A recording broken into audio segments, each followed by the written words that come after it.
میر رضا کو گولی پیچھے سے لگی، جسم پر تشدد کے نشان پائے گئے۔ دوسرے پوسٹ مارٹم کی ابتدائی رپورٹ سامنے آ گئی۔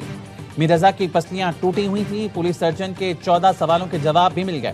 نوجوان تاج میر رضا کی قبر کشائی اہل خانہ کی موجودگی میں کی گئی۔ میڈیکل بورڈ نے پوسٹ مارٹم مکمل کیا۔ مجسٹریٹ کی نگرانی میں نمونے حاصل کیے۔ میر رضا کے والد کا بھی ڈی این اے سیمپل لیا گیا۔ تفتیشی ذرائع کا کہنا ہے قبر کشائی کے دوران حاصل تمام نمونوں کو محفوظ کر لیا گیا۔ جامعہ کراچی کے فرانسک لیب میں تمام سیمپلز پیر کو جمع کرائے جائیں گے۔ پوسٹ مارٹم سے ثابت ہو گیا میر رضا کو قتل کیا گیا۔ والدین کی میڈیکل رپورٹ کے بعد میڈیا سے گفتگو، کہا خودکشی پر زور دیا جاتا رہا، 10 دن سے کہہ رہے تھے تشدد کر کے قتل کیا گیا۔ ذمہ دار ہوتے ہوئے آئی جی نے کیوں غلط بات کی؟ بیٹے سے متعلق غلط باتیں پھیلائی گئیں۔ خودکشی ہوتی تو رپورٹ میں سامنے آتی۔ ہمیں نہیں معلوم قتل میں کون سے عناصر ہیں، پولیس کو سب خبر ہے۔ پولیس تفتیش کرنے کے بجائے اہل خانہ کو ہراساں کر رہی ہے۔ انہیں ڈر ہے کہیں قاتل تک نہ پہنچ جائیں۔ وکیل جبران ناصر کہتے ہیں میڈیکل رپورٹ میں میر رضا پر تشدد ثابت ہو گیا، لگتا ہے اسے قتل کرنے سے پہلے مکے مارے گئے۔ میر رضا کی تھوڑی پر زخم اور ماتھے پر چوٹ کا نشان تھا۔ اس کی کمر پر گولی لگی، 5ویں پسلی پر اثر ہوا۔ کراچی پولیس چیف نے کہا خاندان مان لے کہ میر رضا نے خودکشی کی ہے۔ میر رضا کیس کی تحقیقاتی کمیٹی تحلیل، 5 رکنی نئی تحقیقاتی کمیٹی بنانے کا فیصلہ۔ تحقیقاتی committee D I G crime and investigation Aamir Farooqi کی سربراہی میں بنائی جا رہی ہے۔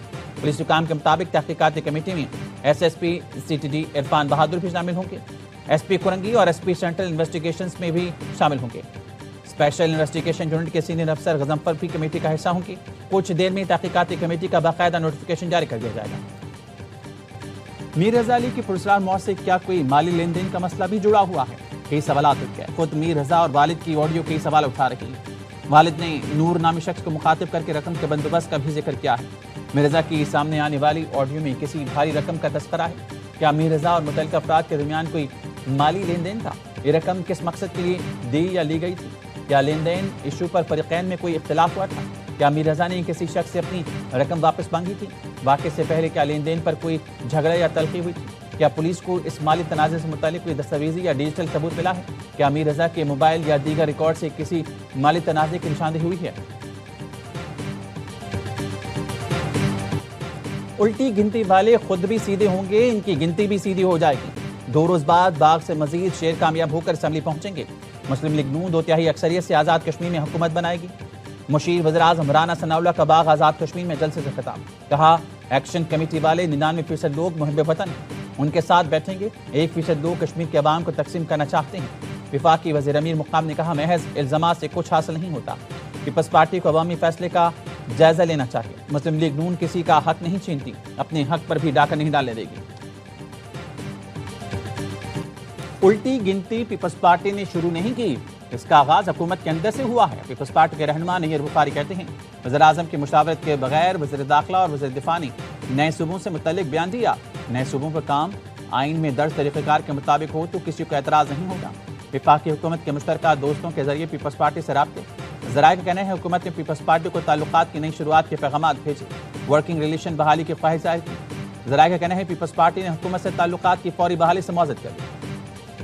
بلاول بھٹو حقیقی اپوزیشن لیڈر بن کر بانی پی ٹی آئی کی جگہ لینا چاہتے ہیں۔ سابق گورنر سندھ محمد زبیر کی دی رپورٹرز میں گفتگو، کہا 10 اگست کے بعد نون لیگ اور پیپلز پارٹی خوشگپیاں کرتے نظر آئیں تو ساکھ کھو دیں گے۔ مصنفی کہتے ہیں سسٹم ناکام ہو چکا، حکومت بھی مدت پوری کرے گی، یہ تو عوام سے ظلم ہے۔ محمد زبیر نے کہا میں اس چیز کے حق میں ہوں کہ نئے صوبوں پر بحث ہونی چاہیے، کچھ نہ کچھ تو ہونا ہے، یہ بالکل طے ہے۔ کراچی ملک کا معاشی ہب ہے، کراچی کے اثرات پورے پاکستان پر پڑتے ہیں۔ صدر آصف علی زرداری سے وزیر داخلہ محسن نقوی کی ملاقات، لاہور میں ملاقات کی میزبانی سابق وفاقی وزیر گوہر اعجاز نے کی۔ صدر آصف علی زرداری بلاول ہاؤس میں قیام کریں گے۔ صدر زرداری کی پارٹی کے مرکزی صوبائی قیادت کی ملاقاتیں متوقع ہیں، ملک کی موجودہ سیاسی صورتحال کے حوالے سے مشاورت کریں گے۔ پاک ترک سعودی مکہ مشترکہ دفاعی معاہدہ، وزیراعظم شہباز شریف دورہ سعودی عرب مکمل کر کے وطن واپس پہنچ گئے۔ وزیراعظم شہباز شریف نے دورہ سعودی عرب میں تاریخی مکہ معاہدے پر دستخط کیے۔ دفاعی معاہدے کی تاریخی کامیابی پر وفاقی دارالحکومت اسلام آباد اور صوبائی شہروں کو شاندار انداز میں سجایا گیا ہے۔ شارع دستور سمیت اسلام آباد کی مرکزی شاہراہوں پر تینوں ملکوں کے جھنڈے لہرا رہے ہیں۔ تینوں ملکوں کے لیڈرز کے خصوصی پورٹریٹ بھی آویزہ کیے گئے ہیں۔ الیکٹرانک بل بورڈز پر معاہدے کے اہم نقاط بھی اجاگر ہیں۔ بلاول بھٹو نے مکہ مشترکہ دفاعی معاہدہ ملک کی تاریخ کا اہم سنگ میل قرار دے دیا، کہا معاہدے سے ہماری دفاعی صلاحیتیں مزید مضبوط ہوں گی۔ معاہدہ سعودی عرب، پاکستان اور ترکی کے مستحکم اور محفوظ مستقبل کی ضمانت ہے۔ بلاول بھٹو نے مکہ مشترکہ دفاعی معاہدے کو ممکن بنانے میں وزیر اعظم اور فیلڈ مارشل کے کردار کو سراہا۔ اسلامی تعاون تنظیم نے مکہ مشترکہ دفاعی معاہدے کو خوشائند قرار دے دیا۔ کہا یہ معاہدہ خطے اور اسلامی دنیا میں امن و استحکام کے لیے کلیدی اہمیت کا حامل ہے۔ اسلامی ملکوں کا مکہ دفاعی معاہدے کا خیر مقدم۔ یمن نے دفاعی معاہدے کی حمایت کا اعلان کر دیا۔ یمنی وزارت خارجہ کے مطابق بحیرہ احمر، خلیج عدن اور باب المندب کی سلامتی کے تناظر میں یہ معاہدہ یمن کے لیے بھی اہم ہے۔ بحرین کی وزارت خارجہ نے مکہ مشترکہ دفاعی معاہدے کو علاقائی دفاعی نظام میں ایک اہم اضافہ قرار دیا۔ صومالیہ نے بھی مکہ دفاعی معاہدے کو خوشائند قرار دیا۔ پاکستان اور سعودی عرب کے ساتھ مشترکہ معاہدہ ایران کے خلاف نہیں۔ ترک وزیر خارجہ حقان فیدان کہتے ہیں دفاعی معاہدہ تکنیکی اعتبار سے نیٹو معاہدے کی شق 5 سے مماثلت رکھتا ہے۔ مرکزی سیکریٹریٹ اور نیٹو ماڈل کی طرز پر ایک وزارتی کمیٹی تشکیل دی جائے گی۔ ممکن ہے دفاعی معاہدے میں مصر بھی شامل ہو جائے۔ جنگ کے بارے میں فیصلہ حکومت کے اختیار میں نہیں، عسکری کمانڈ بہتر جانتے ہیں کہ جنگ کرنی چاہیے یا نہیں۔ ایرانی صدر مسعود پزشکیان نے کہا سپریم لیڈر جو بھی فیصلہ کریں آخر تک ثابت قدم رہیں گے۔ ایرانی صدر نے مزید کہا ممکن ہے کہ کسی دن انہیں بھی شہید کر دیا جائے۔ یوم صحافت پیغام میں کہا ایران کی تاریخی مزاحمت نے امریکہ کو مذاکرات پر مجبور کیا۔ دشمن میزائلوں سے ایران کو نہیں چھکا سکتا، اختلافات پیدا کر کے ملک کمزور کرنے کی کوشش کر سکتا ہے۔ موجود حالات میں قومی اتحاد ملک کا سب سے قیمتی اثاثہ ہے۔ یکجہتی برقرار رکھنے کے لیے بعض معاملات میں سمجھوتا کرنا ہوگا۔ ایران اور عمان کے درمیان معاہدے کا مطلب آبنہ ہرمز فوری کھولنا نہیں۔